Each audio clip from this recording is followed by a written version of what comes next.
నమస్కారం. Welcome to I dream. నేను మీ విజిత. ప్రస్తుతం మనతో పాటు ఉన్నారు ప్రముఖ జ్యోతిష్య వాస్తు పండితులు, భారతీ శంకరాపీఠం వ్యవస్థాపకులు, బ్రహ్మశ్రీ అన్నవరపు తిరుపతి మూర్తి అవధాని గురుగారు మనతో పాటు ఉన్నారు. ఇప్పుడు గురుగారితో మాట్లాడి మనకున్న సందేహాలన్నింటినీ నివృత్తి చేసుకుందాం. నమస్కారం గురుగారు. ఓం శ్రీ మహాగణాధిపతయే నమః. గురుగారు, దైవశక్తి ఉంది, దుష్టశక్తి ఉంది. 2 రకాల శక్తులు ఉన్నాయంటుంటారు. దైవం ఉన్నప్పుడు నిజంగా ఈ దుష్టశక్తి ఎందుకు ఉంటుంది? దైవం ఉన్న ప్లేస్‌లో దుష్టశక్తి ఉండడం సాధ్యమేనా? చాలామంది చెప్తుంటారు దయ్యం పట్టింది, అవును. వాళ్ళని రకరకాల ఇబ్బందులు పెడుతుంది అని చెప్పి. కొంతమంది అంటుంటారు ఇదంతా మూర్ఖత్వము, అలాంటిదేం ఉండదు అని చెప్పి.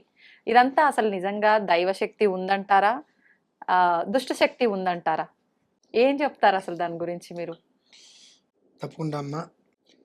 దేహో దేవాలయ ప్రోక్తో జీవో దేవ సనాతన అని చెప్పబడి ఉన్నది మహాన్యాసంలో.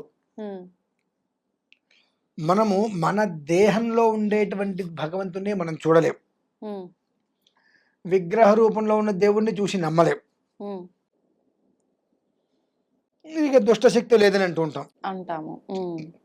కానీ అమ్మా, భూమి మీద దైవశక్తి అనేటువంటిది ఎంత నిజమో దుష్టశక్తి కూడా అంతే నిజం.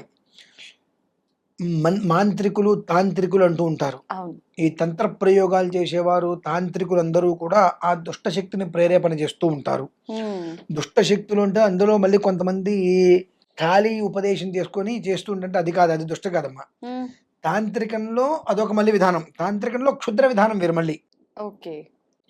మంత్ర విధానంలో కాళిక ఉంది, తంత్ర విధానంలో కాళిక ఉంది. క్షుద్రంలో కాళిక లేదు. క్షుద్రాది దేవతలందరూ కూడా ఆత్మ విధానం. మనకు ఈశ్వర తత్వంలో ఈశ్వరుడు ఎప్పుడూ కూడా శ్మశానంలోనే ఉంటాడు. ఎందుకుంటాడు తెలుసా అమ్మా? హ్మ్. ఈ యొక్క భూత ప్రేత పిశాచ గణాలు హ్మ్. ఈ శ్మశానంలో తిరుగుతుంటాయి ఎప్పుడు కూడా.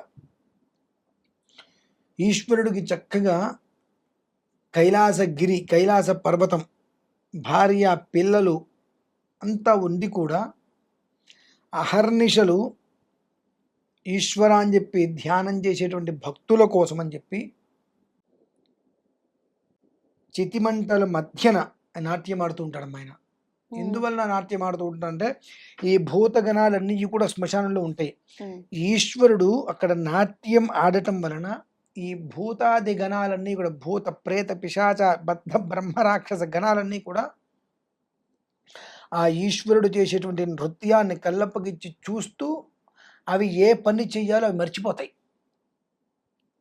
ఎప్పుడైతే ఈశ్వరుడు తన నాట్యం ఆపుతాడో ఈ యొక్క భూతగణాలన్నీ కూడా ఊరి మీద పడతాయి. హ్మ్. ఒక్కొక్కసారి ఉన్నట్టుండి ఊరిలో విషజ్వరాలు వస్తూ ఉంటాయి. ఆ హ్మ్. ప్రాంతాలంతా కూడా ఎందుకు వచ్చినాయో తెలీదు. హ్మ్. ఒక్కొక్కరు ఒక్కొక్క రకంగా నానా పిచ్చి పెట్టినట్టుగా రకరకాలుగా హ్మ్. ఉంటూ ఉంటారు. ఎందుకు వచ్చినట్టు కారణాలు తెలియవు. ఇది అని చెప్పి చెప్పడానికి అవకాశం లేకుండా వస్తూ ఉంటాయి. దానికి ఇంగ్లీష్‌లో, సైన్స్‌లో రకరకాల పేర్లు పెడుతూ ఉంటారు. భూతమా, దయ్యమా నాన్‌సెన్స్ అంటారు. హ్మ్. ఎవరికైనా అది పట్టుకుంటే కదా తెలిసేది. ఎవరికి పట్టుకోకూడదు. హ్మ్. ఈ భూతగణాలన్నీ కూడా గ్రామం మీద పడి మొత్తం నాశనం చేస్తాయి. పిల్లలందరూ పాడైపోతారు, దెబ్బతింటారన్న ఒక ఉద్దేశ్యంతో ఈశ్వరుడు తన కైలాస పర్వతాన్ని వదిలి ఇక్కడికొచ్చి కింద శ్మశానంలో నాట్యమాడుతూ ఉంటాడు. హ్మ్. ఈ భూతగణాలందరినీ కూడా సంతోషపరచడం కోసం, తృప్తిపరచడం కోసం. ఓకే. ఈ ఆత్మ అంటుంటారు కదండీ! హ్మ్. ఈ దయ్యం అనేటువంటిది, ఆత్మ అనేటువంటిది స్వతహాగా వాటిలకి ఎలాంటి శక్తులు ఉండవండి. హ్మ్. మరి? ఇందాక నేను క్షుద్రం అని చెప్పా కదా! ఆ! ఈ క్షుద్ర ప్రయోగాలు చేసేటువంటి మాంత్రికులు హ్మ్. కొన్ని మంత్రాలతో దయ్యాన్ని పట్టుకుంటారు. సీసాల్లో బంధించటాలు, నిమ్మకాయలు బంధించటాలు చేస్తారు ఆత్మల్ని.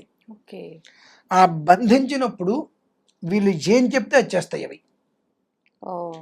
మీరు ఓ 2,00,000 పెట్టి టీవీ కొనండి. హ్మ్. అది నడవాలంటే ఏం కావాలి? రూ. 20,000 ఇంటర్నెట్ రిమోట్ కావాలి. ఇంటర్నెట్ ఉండాలి, రిమోట్ ఉండాలి, రిమోట్ ఉండాలి. కనెక్షన్. ఆ రిమోట్‌లో రూ. 20 బ్యాటరీ ఉండాలి. హ్మ్. ఆ రిమోట్‌లో రూ. 20 బ్యాటరీ ఉంటేనే అది పనిచేస్తుంది. పనిచేస్తుంది. అందుకనని చెప్పి ఆ ఒక్క ఏవైతే గనక ఈ ఆత్మలు అనేటువంటివి ఉంటాయో వాటిల్ని ఒక తంత్ర ప్రయోగం ద్వారా కొన్ని కొంతమంది మాంత్రికులు బంధించేస్తారు వాటిల్ని. ఓకే. నిమ్మకాయలోకి బంధిస్తారు. అలానే గాజు సీసాల్లోకి బంధించి హ్మ్. పాతేస్తూ ఉంటారు. అదంతా నిజమా గురువుగారు? అక్షర సత్యమమ్మ. మామూలుగా అంటే సినిమాల్లో అట్లా ఎవరైనా చూస్తుంటాం. కనుక ఎక్కడైనా ఆత్మల యొక్క కదలికలు చూస్తాను అనంటే మనం చూపిద్దాం వాళ్ళకి ప్రత్యక్షంగా. హ్మ్. అయితే వారేంటంటే ఒక పేపర్ మీద లెటర్ రాసివ్వాలి. ఏమని? గురుగారు ఆత్మ కదలికలు చూపిస్తా అన్నారు. హ్మ్. నేను నా ఇష్టపూర్వకంగా వెళ్తున్నాను. నాకు ఏదైనా జరగరానిది జరిగితే గురువుగారికి కానీ, పీఠానికి కానీ, సంబంధం. మీడియా వాళ్ళకి కానీ ఎలాంటి సంబంధము లేదు. అంటే ఏమన్నా జరుగుతుందా గురువుగారు? భయం. ఓకే. ఓకే. ఒక భయం అనేటువంటిది మనిషిని హ్మ్. నాశనం చేస్తుంది. కాబట్టి ఆ భయం ద్వారా నాకేదైనా జరగరానిది జరిగితే వీళ్ళెవరికీ సంబంధం లేదు. నాదే కేవలం పూర్తిగా అని చెప్పి లెటర్ రాసి వాళ్ళ తల్లిదండ్రులకి, అక్కడున్న పోలీస్ స్టేషన్‌లో అందరికి ఇచ్చే ఇప్పుడు నేను తీసుకెళ్తా. ఆ! ఎందువల్లనంటే దూకరా అంటారు అందరూ. ఆ! దూకిన తర్వాత బయటపడొచ్చు, కాళ్ళు చేతులు విరగొచ్చు. విరగొచ్చు. హ్మ్. తెలీదు. ఎవరికీ తెలీదు. 10 సార్లు దూకుతాం. హ్మ్. 10 మంది దూకుతారు.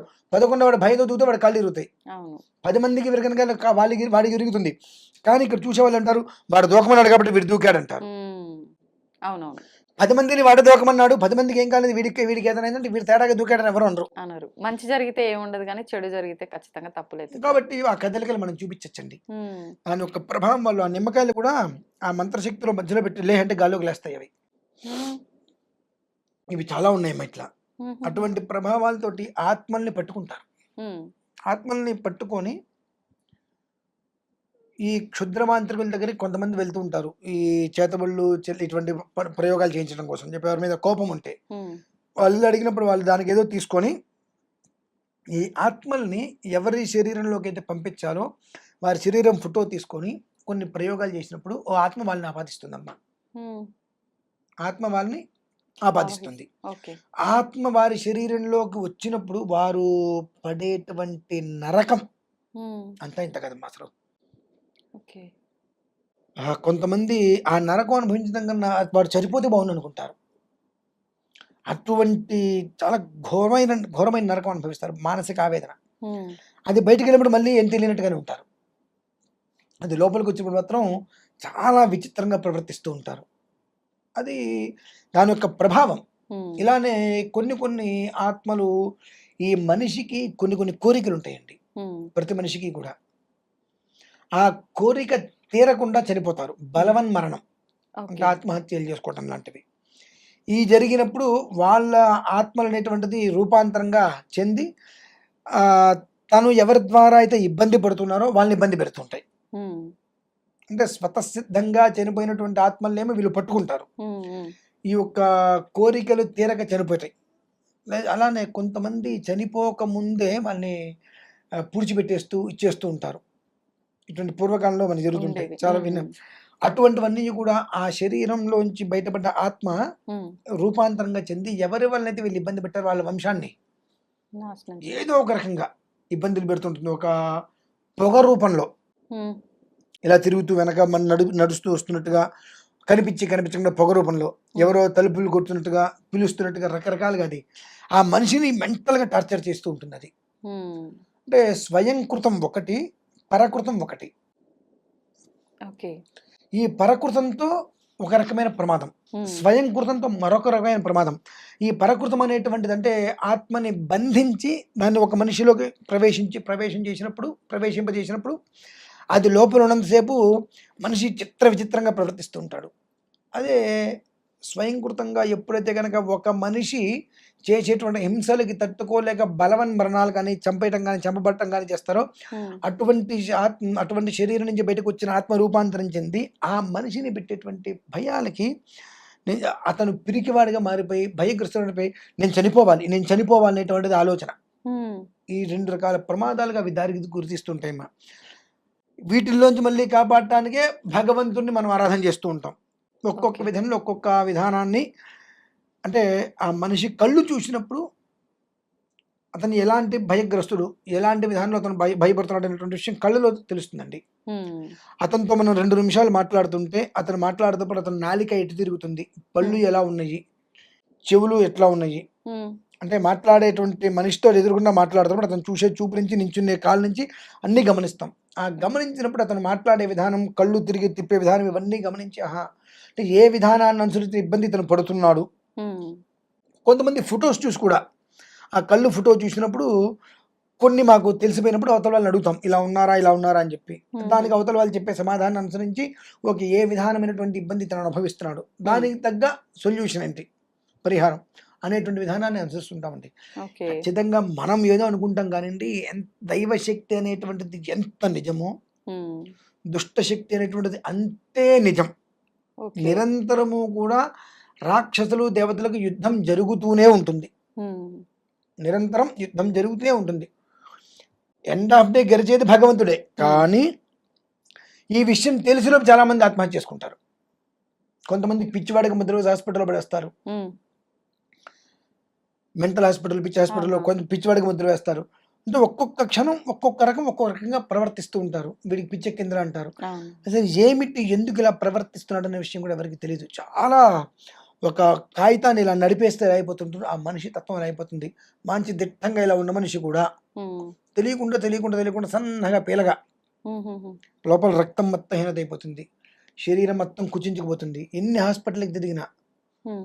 ఏ రోగాలు లేవని అంటారు. లేవండి. అంతా బానే ఉందని అంటారు. కానీ శరీరం మాత్రం చెక్కి శల్యమైపోతూ ఉంటుంది. హ్మ్. ఇటువంటప్పుడు అసలు దానికి మూలం ఏమిటి అనేటువంటి దాని గురించి అవగాహన ఉన్న వ్యక్తి దగ్గరికి వెళ్లి తెలుసుకోగలిగితే మనిషి బయటపడతారమ్మా. అది ఓకే. పరిస్థితి. ఖచ్చితంగా ఇది మూఢనమ్మకం కాదమ్మా. హ్మ్. మూఢనమ్మకం తీసేయడానికి వీల్లేదు. ఆ! నమ్మకం. నమ్మకం. నమ్మి తీరవలసిందే. దైవశక్తి, దుష్టశక్తి అనేటువంటిది నిరంతరం హ్మ్.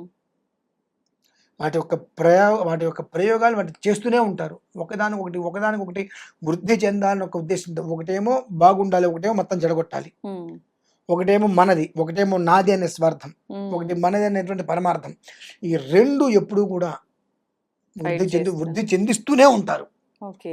ఎప్పుడైతే దైవశక్తిని మనం తగ్గిస్తామో దుష్టశక్తి అమాంతం పెరిగిపోతుంటుంది. కనుకన హ్మ్. ప్రతి చోట ఈశ్వరారాధన 24 గంటలు ఎక్కడో అక్కడ జరుగుతూనే ఉంటుంది. ఆ హుహు. జరిగే కారణం చేతనే ఆ ఈశ్వరుని నెత్తి మీద నీళ్లు పడుతూ ఉంటాయి కాబట్టి, ఆ నీళ్ళతో ఆయన సంతోషపడుతూ ఈ భూతగణాలన్నీ కూడా శ్మశానం నుంచి బయటికి వెళ్ళి ఇలాంటి ఇబ్బందులొచ్చి సర్వనాశనం చేయకుండా వాటిలి సంతోషం కోసం ఆయన నాట్యం చేస్తుంటారమ్మ అక్కడ. అదక్కడ హుహుహు. విషయం. ఇది దాని వెనకాల ఆంతర్యం. అంతే. ఓకే. థాంక్ యూ గురుగారు. నమస్తే.